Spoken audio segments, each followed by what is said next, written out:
Well, good evening, everyone. Today we're going to talk about electric vehicle regeneration.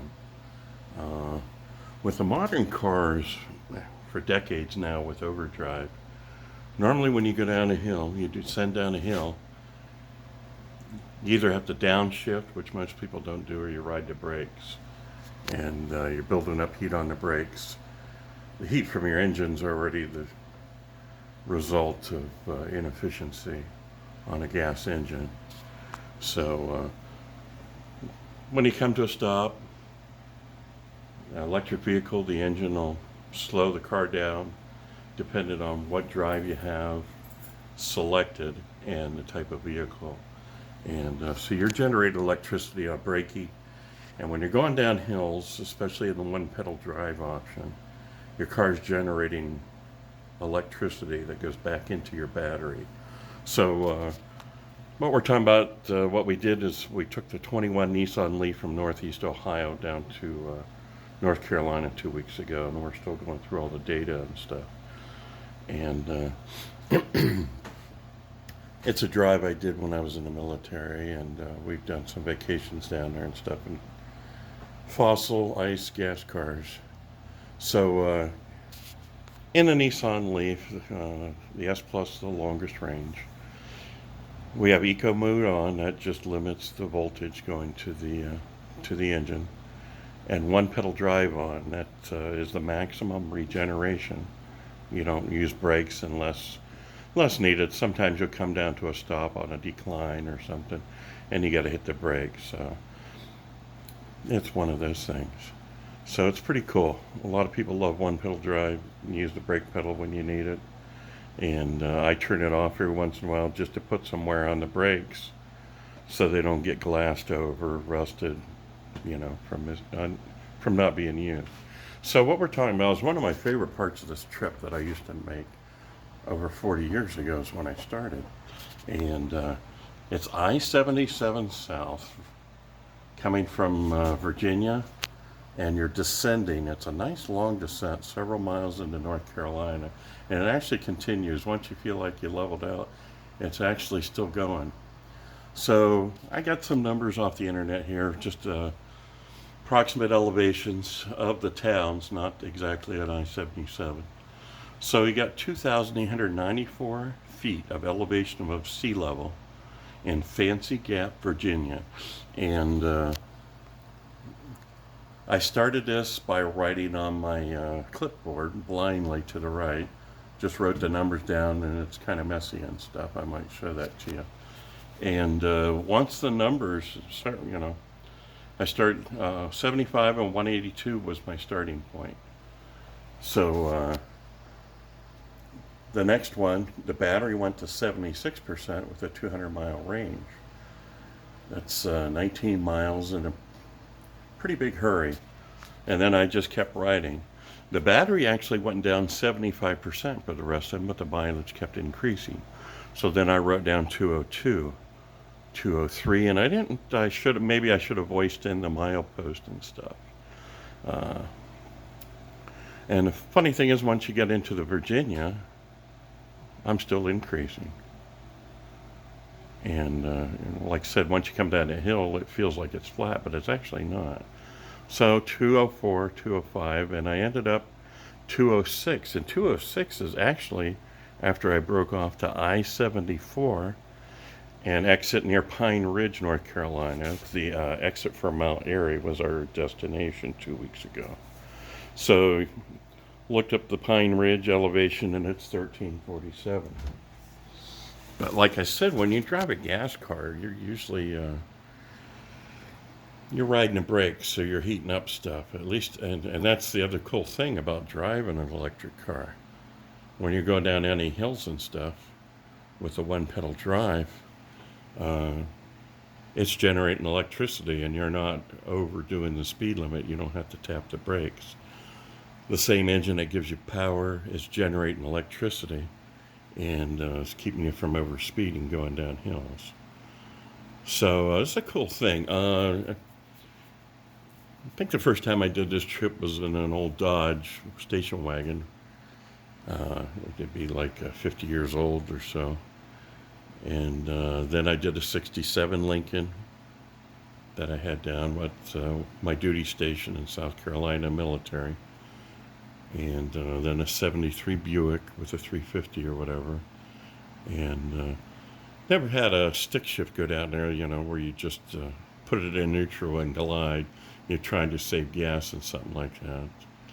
And as far as later on, I think we did a Buick Ultra, which is a Park Avenue, and Cadillac DeVille, and now the electric car.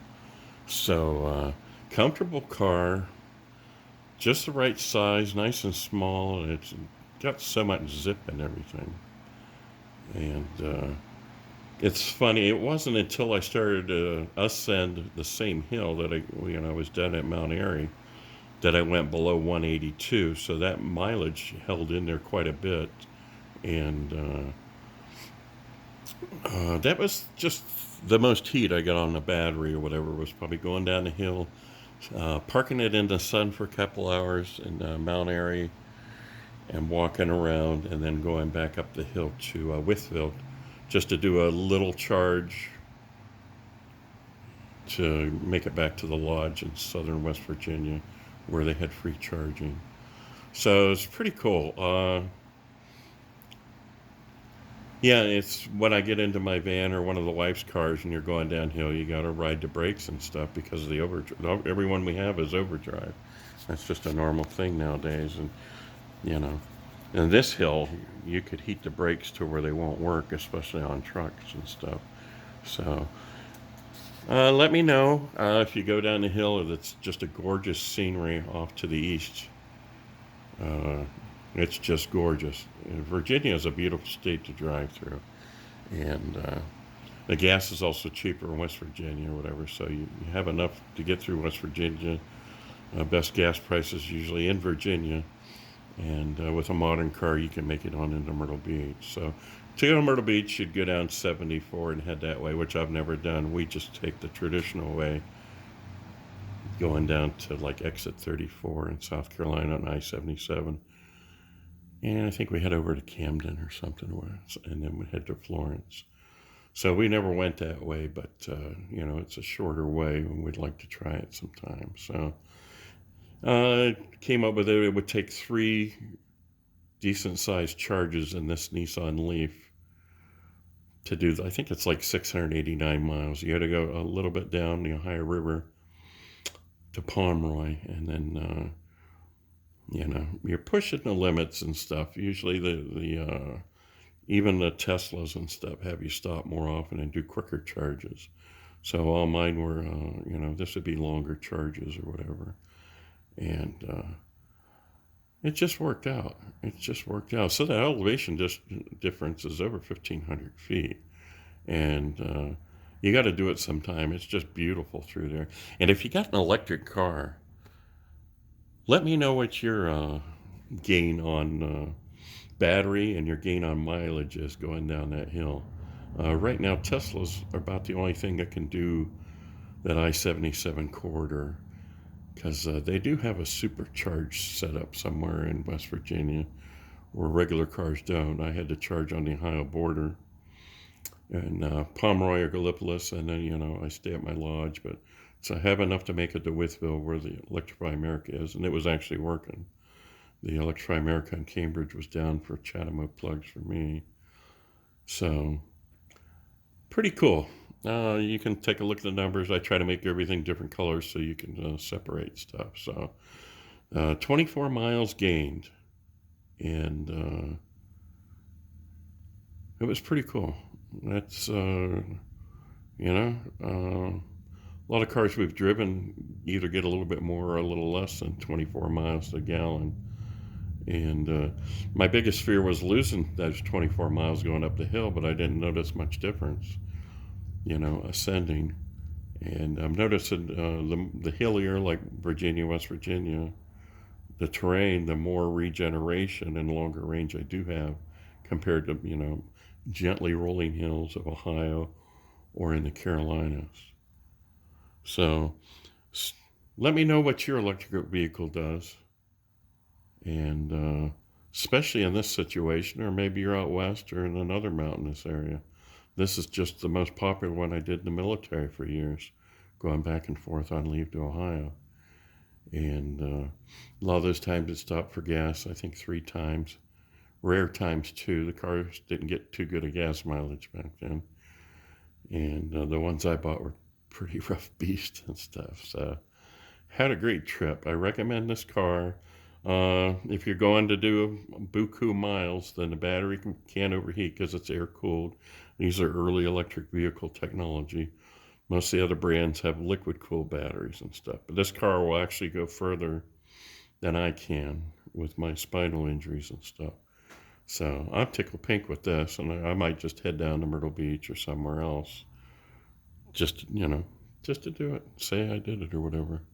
So did this because it was a West Virginia challenge, and there's no DC fast charging along the way. And I said, we got to do this. I know I can do this. And I did it. So let me show you the clipboard and stuff. This is the writing at the bottoms was what I just did off the internet for the elevations, but I'll show you the clipboard. And it actually shows you a circle cage charge point that I typed in or whatever and copied and pasted into Word as a possible charger in the area, near Mount area or whatever. But here's the writing. Keeping my eyes on the road, I just reached over and I wrote over some numbers and stuff like that. And I'm just tickled pink. That's 24 miles gained. That's like a gallon of gas in a lot of cars. And it was awesome. I'm tickled pink about this. The more I got this electric car, I don't know. And it's not going to be as much fun when everybody else has one. I'm enjoying everything. And like I said, most of the stuff I do is I try to go for the free and cheap charging. I love to find a place to eat or find a place to sightsee that has a level 2 free charging and live off of that while it's available. So, all right, if you hit a charger out there, go into PlugShare. Let everybody know if you see something bad, good, what the rate is, everything if you can. Coil up your cords off the ground. You don't want to coil wires too tight. Just be kind and courteous and stuff. I'm finding too many cables laying out there. Tesla and regular J1772s. So behave, be safe, and I'll see you on the next video. Like and share if you would. This old veteran would appreciate it.